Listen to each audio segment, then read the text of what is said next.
A beautiful wife.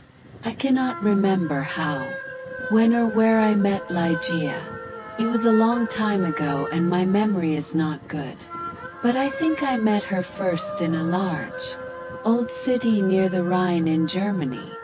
She told me that she came from an ancient family, but I never knew the family name of the woman who was my friend, my partner in my studies and, finally, my wife. Why did I never discover her family name? Perhaps because she did not want me to find out. But I cannot remember. I remember one thing very well. Ligeia was tall and slim. Later at the end she became very thin.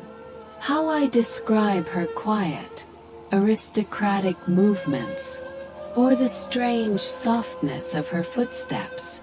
If she came into my office, one only knew she was there when I heard her voice, or when she put her white hand on my shoulder. She had a beautiful face, but a classical kind of beauty. There's something strange about it. I have often tried to understand it.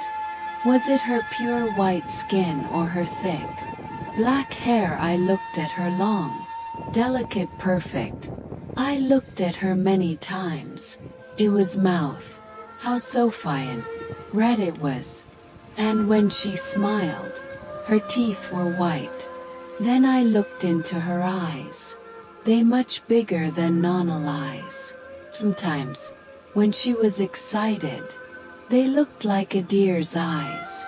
They were black, with long black eyelashes, and black eyebrows.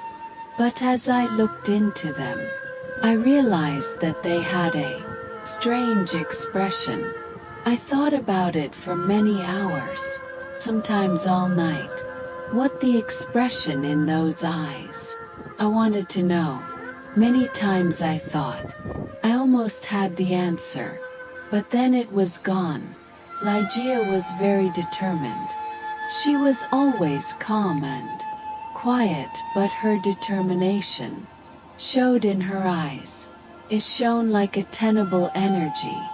And sometimes it frightened me. Ligeia was very clever. She was excellent at Latin and Greek. And she knew many other languages perfectly. She never made a mistake. She was also a student of science and mathematics. When we were first married, I often asked her for help with my studies and we worked together. But after she died, one was alone. Without her I was like a child in the dark. When she first became ill, she did not come to help me as often as before. She lost weight and our skin became pale and transparent.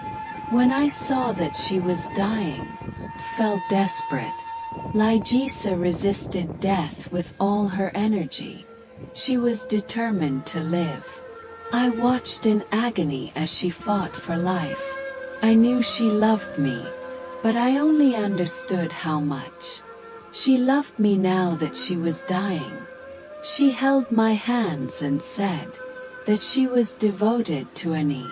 I cannot talk about it now, but let me say that her love for me was part of her determination to live. On the night she died, she suddenly got out of bed and cried, "Oh God, MSTD? I lose my fight with death. No, I can't die like this." But my dear Ligeia died. I was so sad I could not stay in the old city by the Rhine. For a few months I traveled around. Then I bought an old abbey. In an isolated part of England.